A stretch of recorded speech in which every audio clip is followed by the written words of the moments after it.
여러분 이제 고린도후서라는 이 성경이 결국은 어떤 교회와 사역자 사이의 갈등을 이제 해결해 가고 있는, 말하자면 그런 어려운 과정을 거쳐서 이제 대단원 직전에 있는 그런 성경이라고 할 수 있습니다.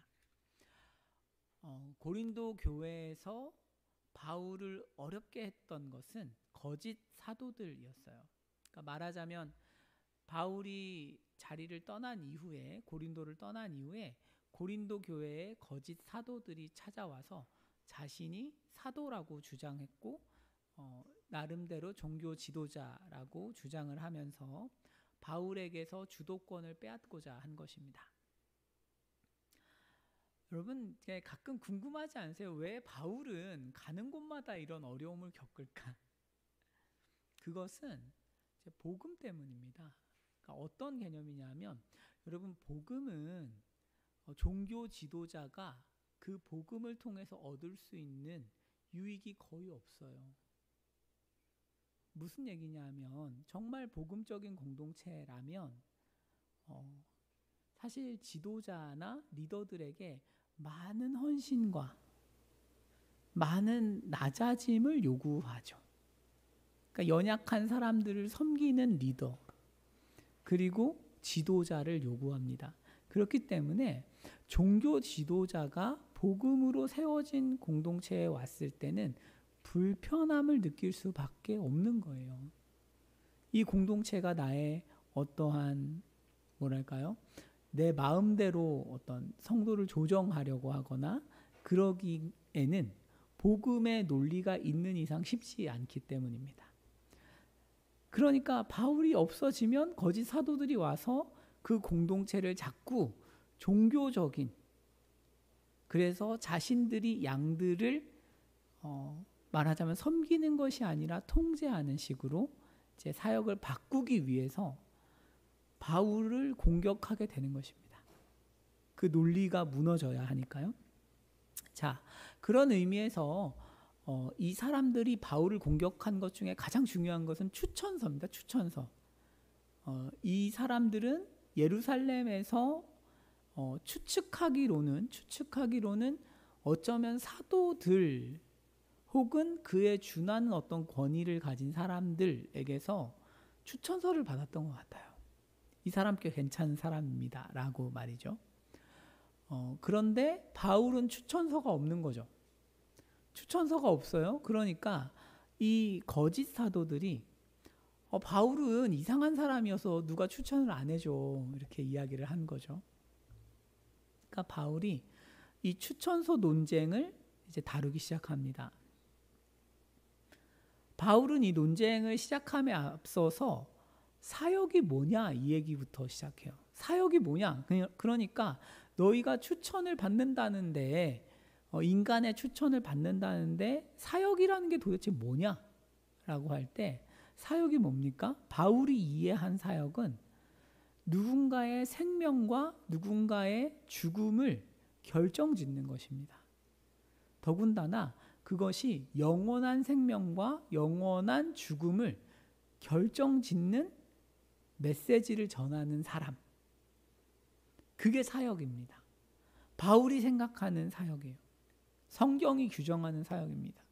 최근에는 모르겠어요. 저도 이제 유튜브나 인스타나 이런 걸 보면 저는 가끔 그런 생각을 해요. 그러니까 이거 보고 사역한다고 하면 어쩌지? 그러니까 좀 유명해지기 위해서라든지 인기를 얻기 위해서 뭔가 이게 멋있어 보이니까 하고자 하면 어떡하지? 여러분, 사역은 누군가의 생명과 사망을 결정하는 것입니다. 그렇기 때문에 정말로 인간의 능력으로는 할 수 없는 것이죠. 그래서 바울이 이 얘기하는 거예요. 사실은 아니, 인간이 추천을 해주는 게 무슨 의미가 있냐? 사역은 인간의 능력으로 안 하는데 하나님이 추천해 주셔야 되는데, 그렇죠? 그러니까 바울이 이야기를 이어서 이 얘기를 하는 거예요. 나에게는 하나님이 주신 추천서가 있어. 그게 뭐냐? 내 메시지를 통해서 복음이 선포됐을 때 성령께서 역사하셔서 바로 너희 고린도 교인들이 예수님을 믿고 하나님을 믿게 되었잖아. 그리고 경건한 사람이 되었잖아. 비록 고린도 교회에 문제가 많지만 그럼에도 불구하고 이 문제 많은 사람들은 성경의 권위를 인정하는 사람들이 되었고, 또 공동체를 어떻게 하면 잘 세워볼까 하는 사람들이 되었잖아요. 말하자면 바울은 이런 얘기를 하는 거죠. 아니, 내가 메시지를 했고 그런데 너희 같은 이방인들도 메시지를 듣고 변했다. 이게 증거다. 이게 추천서다. 성령의 역사가 추천서입니다. 이게 새 언약의 일꾼이에요. 우리가 이렇게 지금 살펴보고 있는. 그러면서 조금 더 설명을 하자면 이런 거죠. 바울은 참된 사역자라면, 새 언약의 일꾼이라면 새 언약의 역사가 일어나야 한다고 믿어요. 무슨 얘기냐 하면, 여러분, 율법을 가르치는 것은 그냥 가르치면 돼요. 그죠?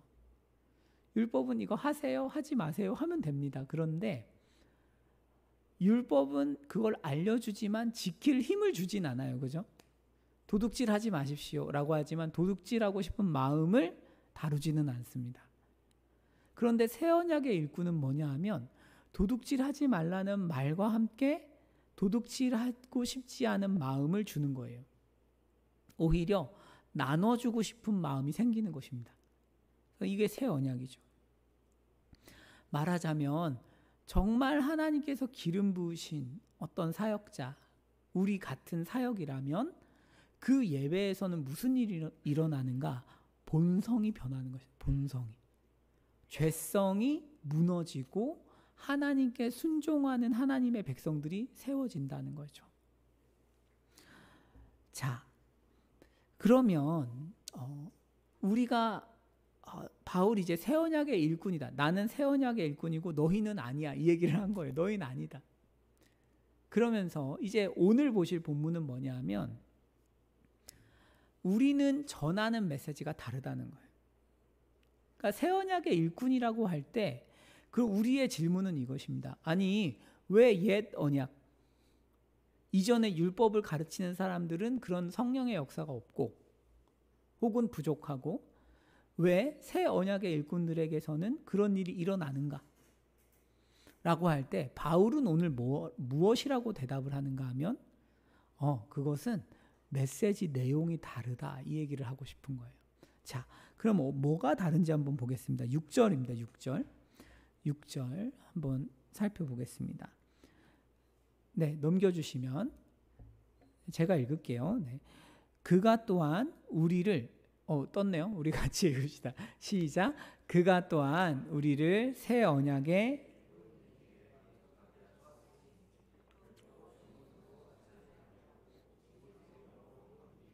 율법 조문은 죽이는 것이요 영은 살리는 것이니라. 아멘. 여러분, 이제 하나님께서 이제 바울 일행, 바울 선교팀을 새 언약의 일꾼 되기에 만족하게 하셨다 그래요. 만족하게 했다.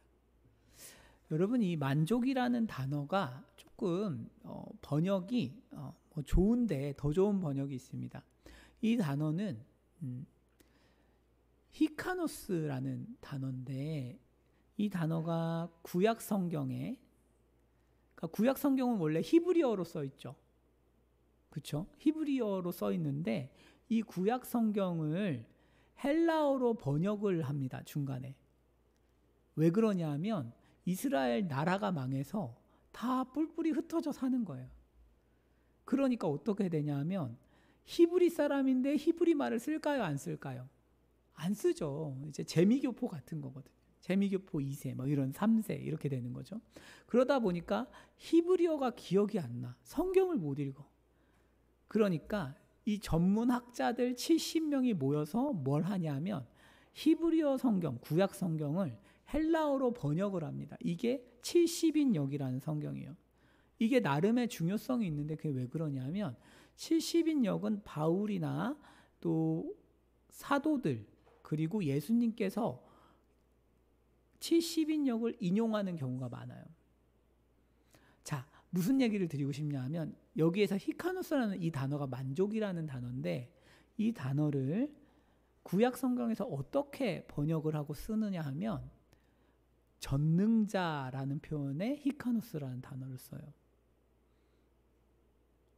충분하다, 이런 표현이에요. 하나님이 왜 전능하세요? 우리에게 충분하시니까, 그죠? 그러니까 이런 거예요. 여러분 한번 생각해 보십시오. 지금 어떤 사람의 영원한 생명과 영원한 사망을 갈라놓는 이 무시무시한 사역이라는 것을 누가 감당을 할 수 있어요? 누가 이 자격을 충분하게 내가 자격 있다고 할 수 있습니까? 없어요.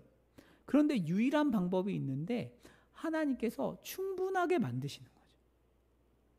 하나님께서 바울 선교팀을 새 언약의 일꾼 되기에 충분하게 만드신 겁니다. 어떻게 충분하게 만드셨을까요? 그게 영입니다. 영. 율법 조문으로 하지 않고 영으로 했다. 이거죠. 말하자면 성령을 주신 거죠. 성령. 그러니까 새 언약의 일꾼들에게는 성령을 통해서 역사하도록 하셔서 충분하게 하신 것입니다. 자, 조금 더 보겠습니다. 거짓 사도들은 말하자면 성령은 없어요. 열심히 율법을 가르칠 수는 있어. 성령이 없는 거죠. 그런데 새 언약의 일꾼들은 율법을 가르칠 수도 있지만 성령이 있는 것입니다. 성령. 그래서 가르치면 뭐가 다른 것입니다. 자, 그런데 여기에서 조금 독특한 게 있어요. 6절에 율법 조문은 죽이는 거라고요. 죽이는 거. 여러분, 율법이 우리를 죽입니까? 도둑질하지 마라. 제가 이제 뒤에 5계명은 살간 도거탐 이렇게 외우는데, 살인하지 마라. 이 메시지가 누굴 죽인다는 거예요? 살인하지 말라고 했는데, 그죠? 이것 좀 살펴볼 필요가 있습니다. 자, 7절입니다. 조금 더 살펴보죠. 7절에 보시면 돌에 써서 새긴 죽게 하는 율법 조문의 직분이라고 해요.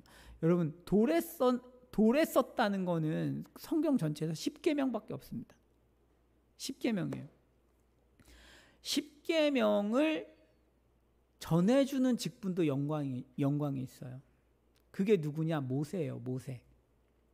시내산에서 10계명을 받아서 내려올 때 하나님의 영광으로 빛났습니다. 그러니까 너무 얼굴이 빛나니까, 거룩하니까 이스라엘 자손들이 좀 부담스러웠던 거죠. 아, 너무 우리 중에 광야 때문에 다 이렇게 다 타고 힘든데 혼자 너무 빛나니까 좀 부담스럽죠. 그래서 좀 주목하고 싶지 않다.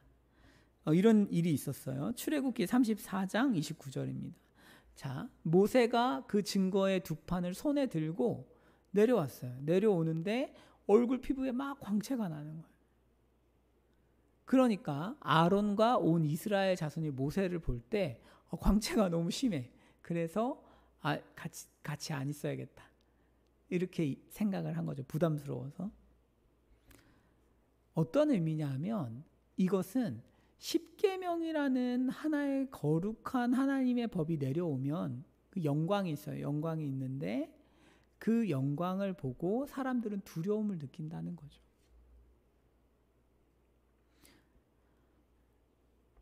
여러분, 그러면서 바울이 무슨 얘기를 하냐면, 여러분 10계명은 근데 사람을 살리는 게 아니라 그랬어요. 조금 이따 설명할게요. 사람을 살리지 않습니다. 사람을 죽이는 거예요.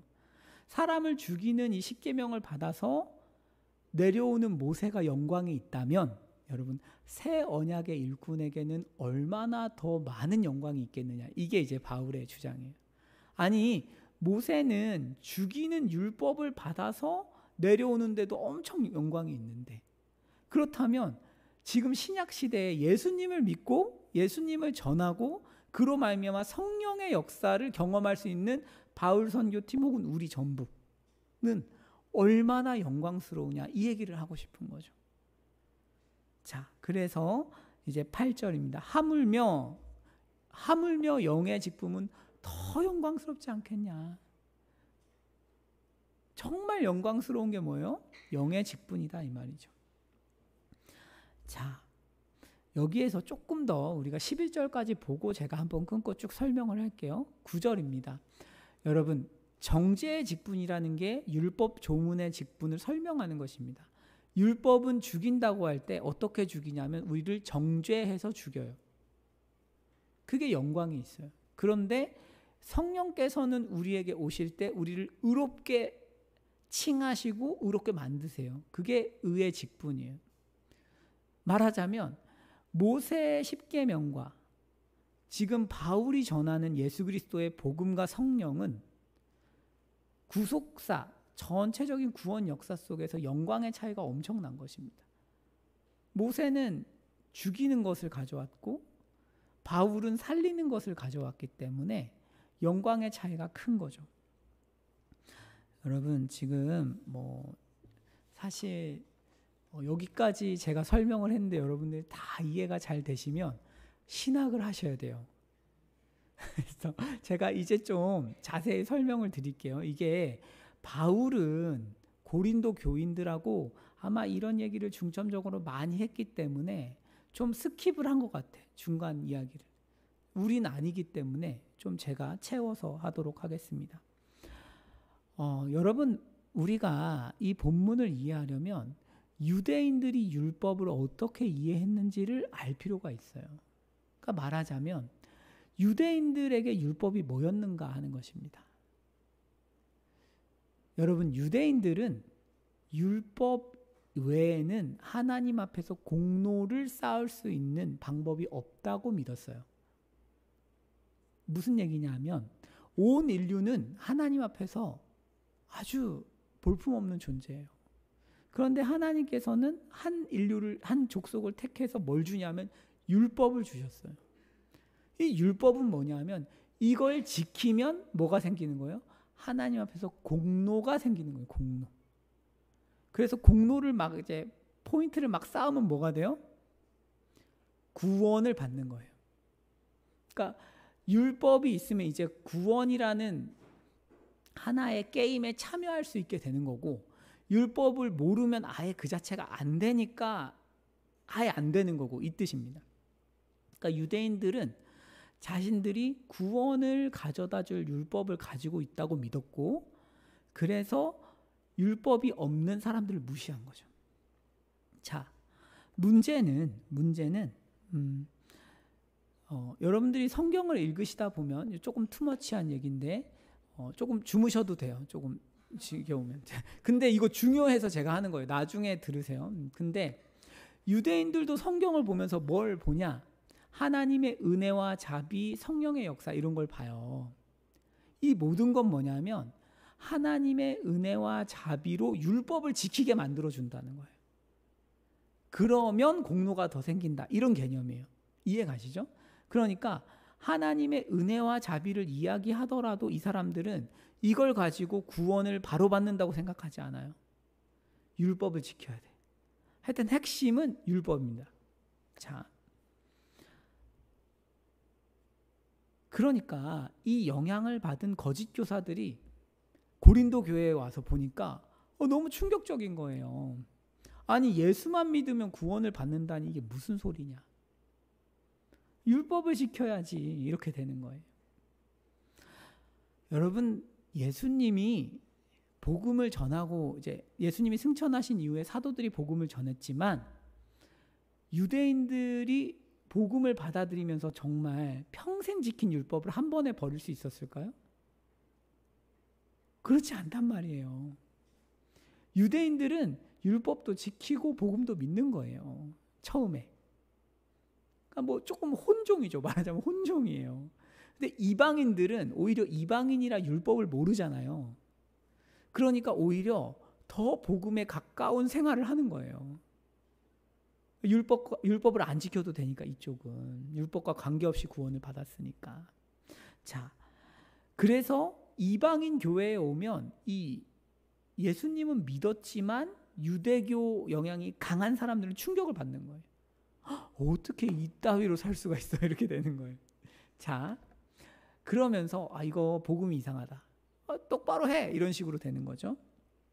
그런데 여러분, 유대인들은 율법을 통해서 구원을 받는다고 생각하지만 바울은 두 가지 측면에서 율법이 인간을 사망으로 이끈다고 생각해요. 이제부터는 중요하니까 잘 들으세요. 먼저 죄는 인간이 율법을 어기는 방식으로 죄를 짓게 만들어요. 자, 로마서 7장입니다. 로마서 7장. 여러분 한번 집중해서 보십시오. 우리가 육신에 있을 때에는 율법으로 말미암는 죄의 정욕이 있어요. 여러분 이게 재밌죠? 이 표현이. 율법으로 죄의 정욕이 더 생겨. 그러니까 이 죄의 정욕이 더 생겨서 어떻게 되냐면 우리가 사망에 이르는 열매를 맺게 해요. 자, 이게 무슨 말일까요? 율법에 문제가 있냐? 율법이라는 게 왜 죄의 정욕을 일으키는 거냐? 자, 7절입니다. 7절에 이 말을 해요. 그런즉 우리가 무슨 말을 하리요? 그럼 율법이 죄냐? 그렇지 않아요. 율법은 거룩하고 좋은 거예요. 선한 거예요. 의롭고 선하고 거룩한 거예요. 그렇지만 율법이 와서 알려주죠. 너 탐내지 마. 탐내지 마. 그러면 그때 인간이 뭘 알게 돼요? 아, 나 탐심이 있구나. 이렇게 알게 되는 거죠. 자, 그런데 인간은 본질적으로 죄성이 있어서 율법 아래에 있고 싶어 하지 않아요. 다시 한번. 그러니까 인간은 죄성이 있기 때문에 율법이 와서 탐내지 마. 그러면 인간 죄성이 어떻게 생각하냐면 내가 왜? 이렇게 생각한다는 거예요. 그렇죠? 여러분들도 그런 경험들 많으시죠? 괜히 그 엄마가 공부 좀 해. 그러면 이제 밥 다 먹었으니까 좀 공부 좀 해라. 그러면 공부할 거였으면 기분이 되게 나빠서 안 하잖아요. 좋은 변명거리가 되는데 엄마 때문에 안 해. 자, 그런데 그런 거죠. 율법이 탐내지 말라고 안 하면 탐심을 알지 못했을 거예요. 자, 그러면 이 인간이 이제 율법 아래에 있고 싶지 않으니까 어떻게 되냐 하면 걔 마음이 계속 율법 왜 지켜야 되지? 이 생각을 한다는 거예요.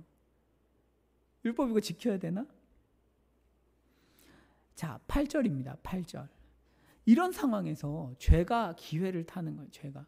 여러분 선악과 이야기를 생각하시면 돼요. 선악과 이야기에서 하와가 여자가 선악과를 봤어. 그렇죠? 선악과를 봤을 때 뱀이 뭐라 그래요? 사탄이? 너 하나님처럼 될 거야. 그러면서 정말 먹지 말라 그랬어? 이렇게 율법을 하나 가져오죠. 먹지 말라 그랬어? 그러면 어떻게 돼요? 먹고 싶은 거예요. 평소에는 하와에게 매력적인 나무가 아니었어. 관심도 없었어. 그런데 이거 먹지 말라 그랬어 하는 순간 이게 되게 먹고 싶어지는 거지. 그게 죄의 정욕으로 말미암는 거죠. 그래서 율법을 깨닫지 못할 때에는 스트레스가 없어요. 여러분 신앙생활을 열심히 하는데 복음을 모르면 스트레스를 많이 받죠. 사람이. 복음을 몰라. 나 잘 모르겠어. 근데 신앙생활을 열심히 하면 스트레스를 받아요. 왜? 하지 말라는 게 너무 많아. 그러니까 스트레스를 받는 거죠.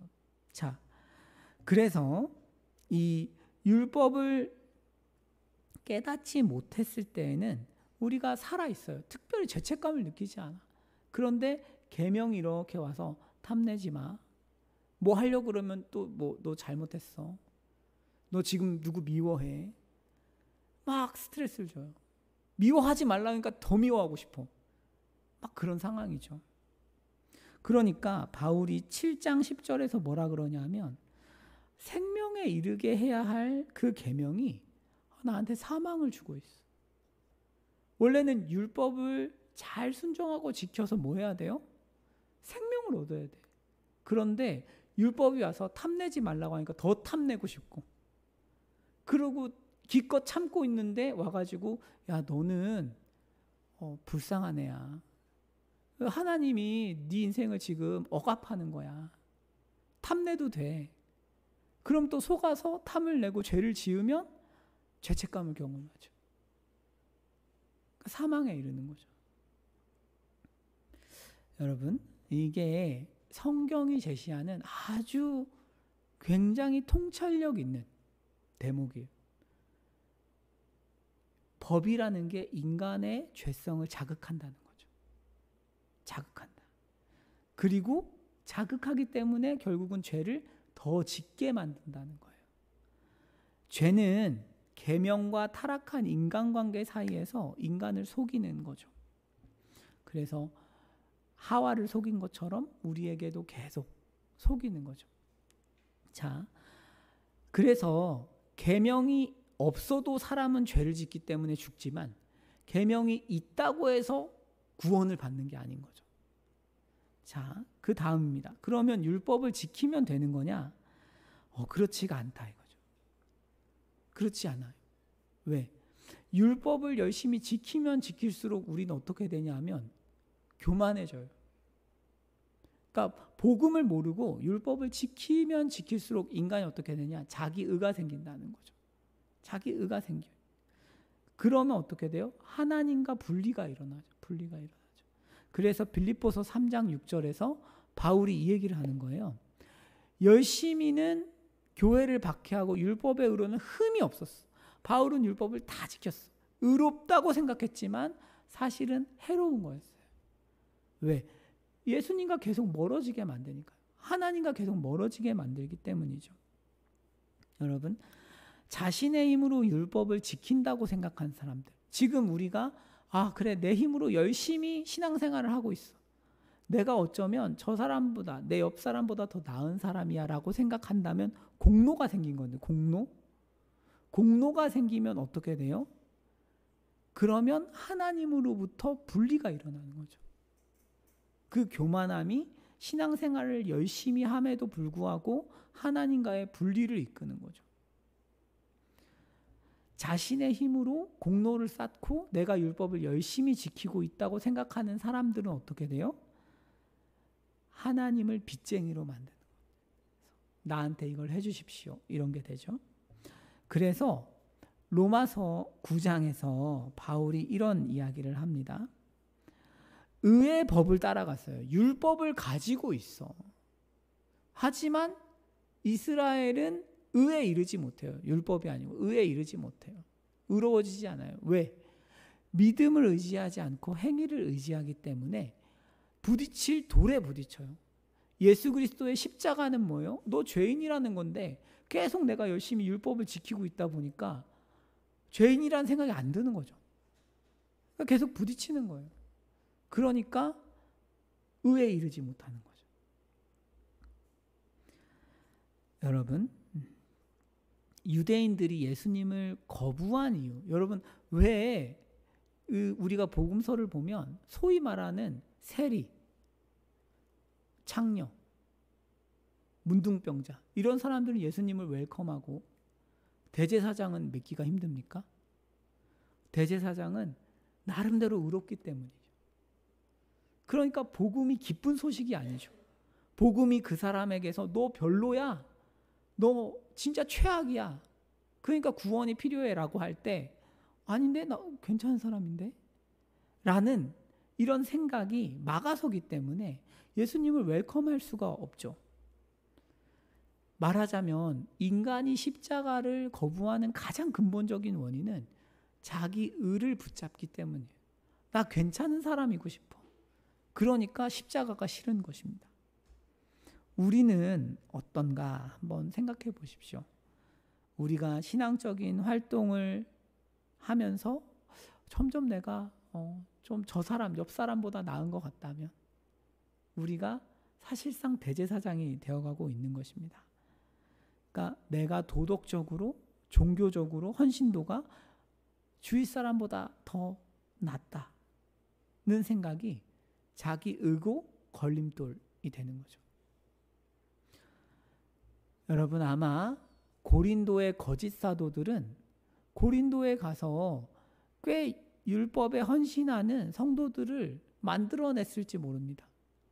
그리고 그걸 부흥이라고 이야기했을 수도 있어요. 겉으로 종교적이고 윤리적인 사람들을 만들었을 수 있어요. 그런데 바울이 보기에 교회가 망해가는 중인 것입니다. 복음은 윤리적으로 사람을 만들지만 그건 결과고, 복음은 인간을 죄인이라고 말하기 때문입니다. 여러분, 은혜에 감사해서가 아니고 자기 공로를 쌓고 내가 얼마나 괜찮은 사람인지를 증명하려고 율법을 열심히 지키기 위해서 노력하면 남는 것은 교만이고 하나님과의 단절로 이어집니다. 이것이 사망이죠. 하나님 생명이시니까요. 그러니까 말하자면 여러분, 복음이 생략된 채로 율법만으로 신앙생활을 하면 어떻게 되는가 하면 잘 지켜도 자기 의라는 덫에 빠지고 잘 지키지 못하고 어겨도 죄책감이라는 죽음에 이릅니다. 그러니까 율법을 어기나 지키나 죽음이에요. 그래서 율법 조문을 가르치는 것은 이래나 저래나 사람을 죽이는 일이라는 뜻입니다. 우리는 신앙생활을 하면서 복음을 잃어버리면 어떻게 되는가? 내가 계명을 어기면 당연히 하나님과 멀어지죠. 당연히 멀어지고, 하지만 내가 계명을 어기지 않고 충성할 때에도 하나님과 멀어집니다. 율법만 배우면 인간이 율법을 어기고 자유를 찾으려고 하든 율법을 지키려고 애를 쓰든 결과는 하나님과의 단절이고 죽음인 거죠. 그래서 새 언약의 일꾼들이 필요한 것입니다. 자, 새 언약의 일꾼들은 그럼 뭐가 다르냐 이거죠. 뭐가 다르냐. 자, 12절입니다. 12절. 같이 한번 읽어볼게요. 시작. 우리가 이같이 소망이 있으므로 담대히 말하노니. 여러분, 이제 바울은 이 얘기하는 거예요. 지금 앞에서 제가 율법 조문의 직분은 죽이는 직분이라는 걸 길게 설명한 거예요. 굉장히 길게 설명했어요. 그렇죠? 율법 조문을 가르치는 것은 제가 여러분들에게 혹은 저 자신에게 우준아 이건 해야 돼, 이건 하지 말아야 해, 이렇게 가르칠 수 있지만 그걸 한다고 해서 생명이 생기지는 않아요. 그렇죠? 그런데 바울은 새 언약의 일꾼이기 때문에 더 큰 영광이 있단 말이죠. 모세보다. 그러면서 나는 이렇게 큰 영광이 있으니까 담대히 말할 수 있다. 담대히 말할 수 있다. 그러면서 13절입니다. 13절. 우리는 모세가 이스라엘 자손들에게 장차 없어질 것의 결국을 주목하지 못하게 하려고 수건을 그 얼굴에 쓴 것 같이 아니하노라. 이렇게 돼 있어요. 무슨 얘기냐 하면 이제 모세가 이스라엘 자손이 십계명을 이렇게 자기가 받아서 오니까 얼굴에 빛나는 광채를 계속 또 두려워하면서 보고 싶잖아요. 뭐 그런 마음 아세요? 두려워하면서 보고 싶어. 그러니까 그 모세가 이렇게 수건으로 가린 거죠. 왜 가렸을까요? 왜냐하면 모세는 이 영광이 전부가 아님을 알기 때문이죠. 자기는 사라질 영광이죠. 십계명이 다가 아닌 거죠. 예수가 올 거니까 자기 영광에 주목하면 안 되니까 얼굴을 가린 거죠. 자, 그래서 모세가 자기 얼굴에서 빛나는 이 십계명을 받은 영광이 대단한 영광인 것처럼 말하고 싶지 않은 거예요.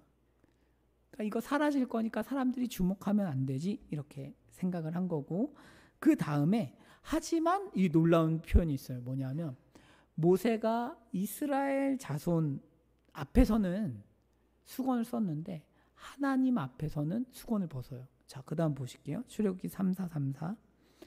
여호와 앞에 들어가서 함께 말할 때에는 어때요? 수건을 벗습니다. 그러니까 정말 하나님의 영광을 대면하는 거죠. 이해 가시죠? 자, 모세는 사람들 앞에서는 수건을 썼어요. 왜? 자기에게 집중하지 말라고. 하지만 하나님을 만날 때는 수건을 벗었어요. 왜? 하나님의 영광을 봐야 되니까. 그런데 보십시오. 오늘 14절에 이렇게 돼 있어요.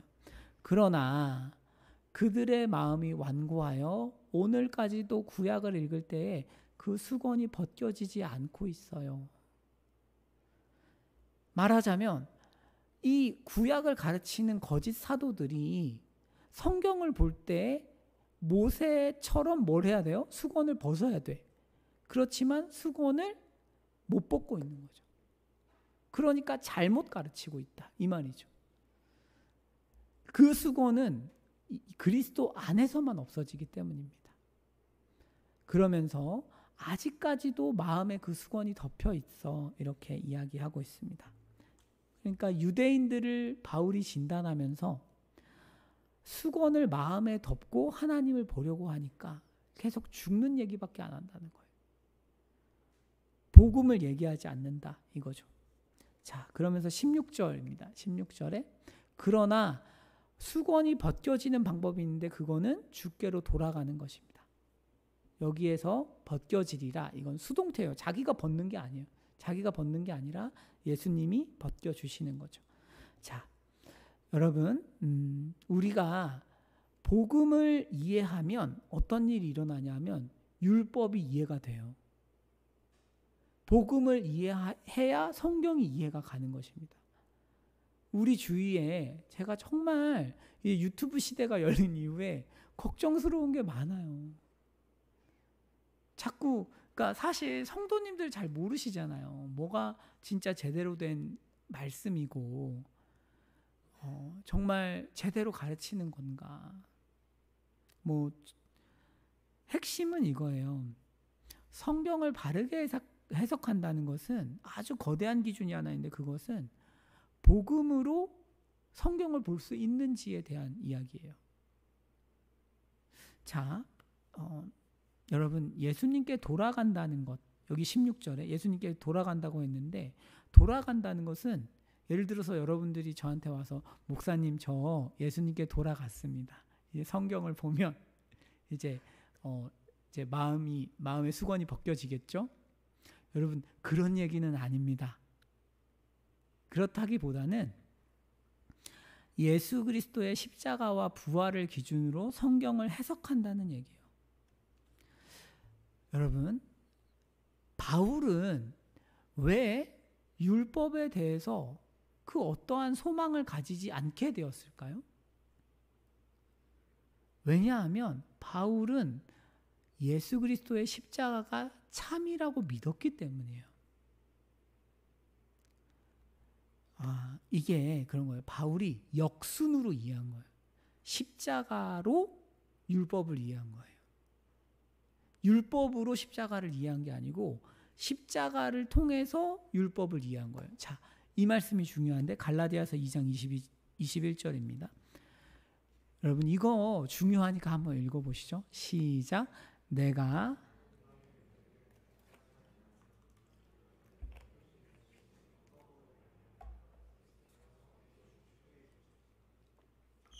여러분 먼저 오늘 이렇게 오신 분들께 조금의 위로를 드리고 싶습니다. 그러니까 설교가 좀 오늘은 이렇게 좀 어려워요. 그렇지만 여러분 성경을 한번 읽으실 때 이해하실 때 이 부분을 이해하는 거 정말 중요해서 제가 기회가 된 김에 이렇게 펼쳐서 보여드리는 거거든요. 여러분 한번 보십시오. 21절을 보시면 바울이 이 얘기를 하는 거예요. 만약 의롭게 되는 것이 율법으로 가능하면 예수님이 왜 죽냐 이 말이죠. 그러니까 바울은 이걸 깨달은 거예요. 십자가에 하나님의 아들이 못 박히신 것이 사실이다. 이게 우리의 구원을 위해서 행해진 일이라는 것은 어떤 의미예요? 인간은 결코 구원을 얻을 수 없다는 얘기입니다. 그죠?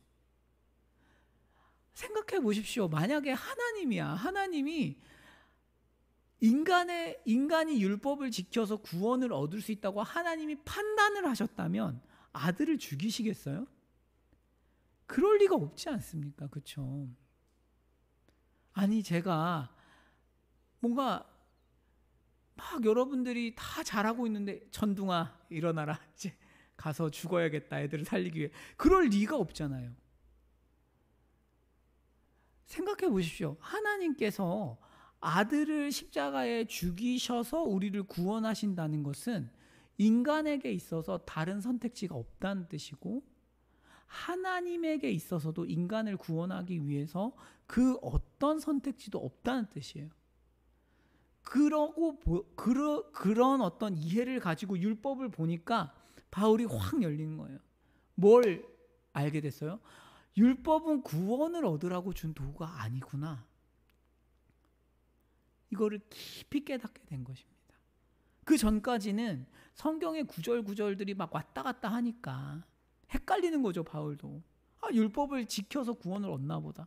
하지만 십자가가 탁 등장하면서 불가능하다. 이게 아주 명확해진 거죠. 아주 명확해진 거죠. 십자가의 예수 그리스도는 모든 인간의 종말을 이렇게 보여줍니다.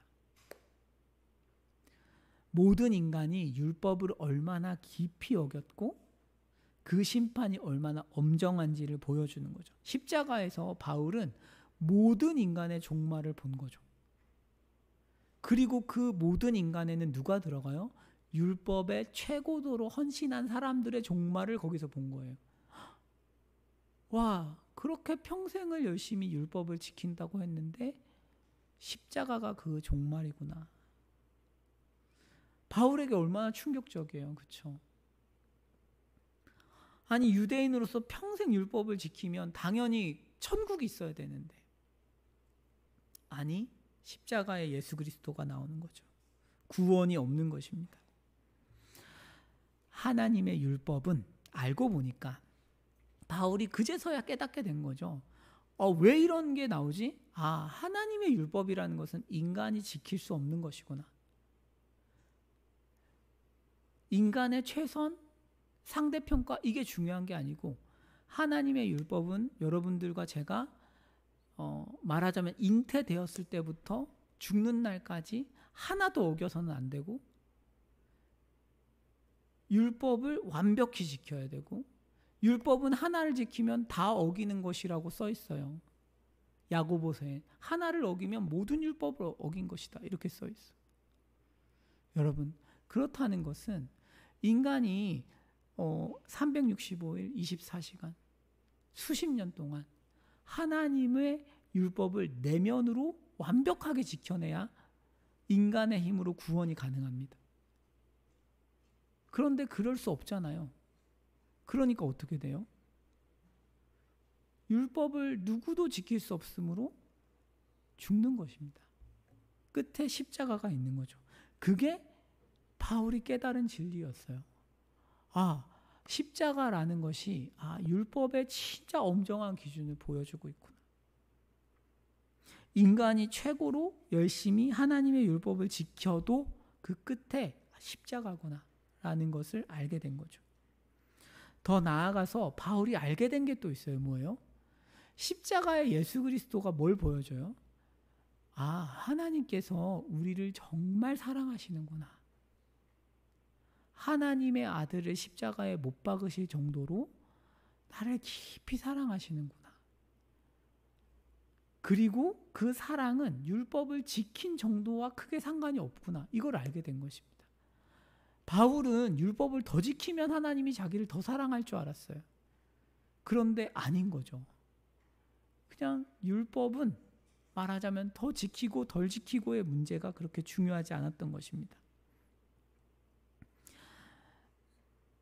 여러분, 십자가는 그래서 우리를 향한 완전한 죄사함과 구원을 이렇게 보여주고 있어요. 하나님께서 우리를 얼마나 사랑하시는지, 또 우리가 얼마나 죄인인지를 보여줍니다.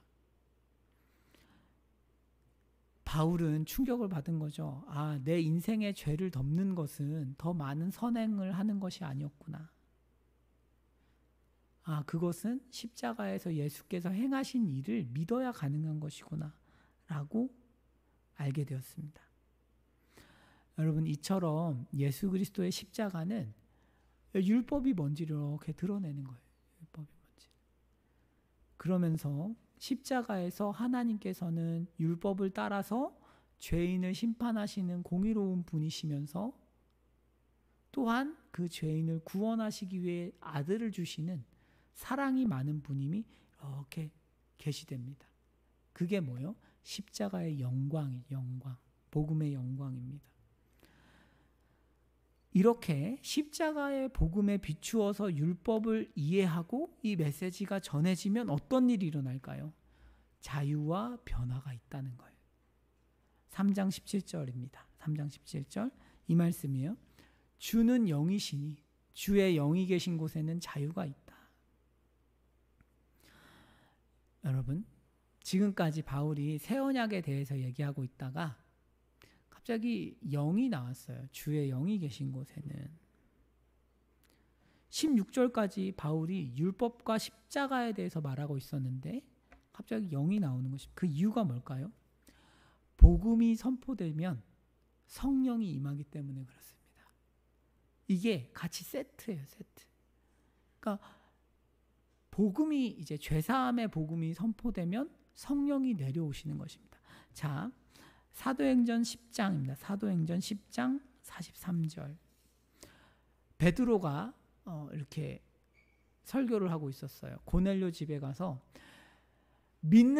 그를 믿는 사람들, 예수죠. 예수님을 믿는 사람들이 다 예수님의 이름을 힘입어 죄사함을 받는다. 이렇게 선포하니까 뭐가 돼요? 베드로가 이 말을 할 때에 성령이 말씀 듣는 사람에게 내려오죠. 복음, 죄사함의 복음을 선포하면 성령이 내려오는 것입니다. 그러니까 자유와 해방이 있어요.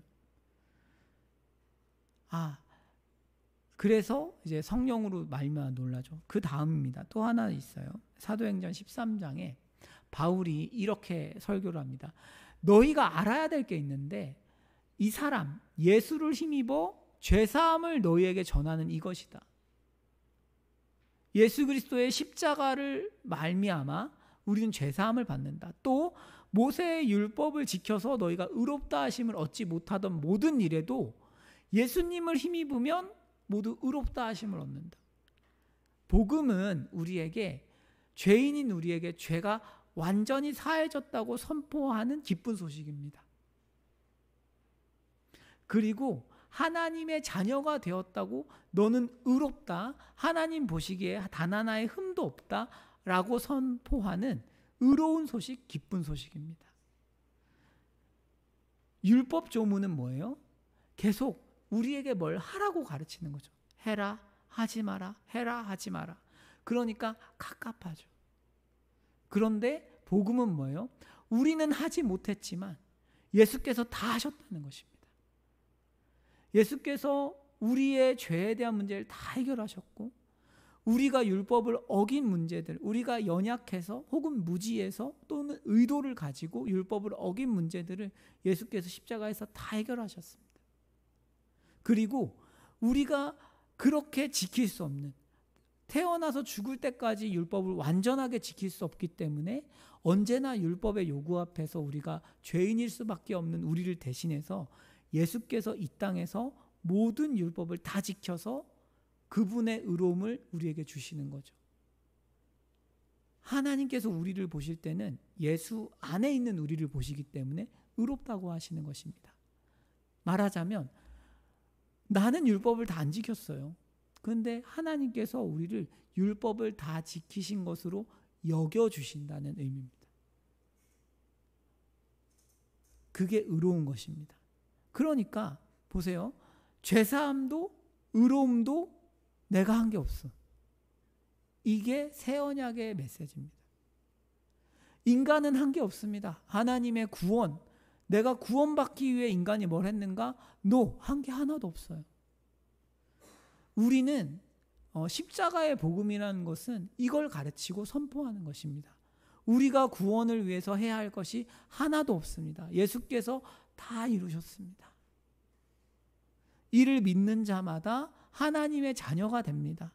더 이상 하나님께 인정받기 위해 애쓰고 노력하며 율법을 지키려고 애쓰지 않아도 됩니다. 당신은 이미 완벽하게 의롭습니다.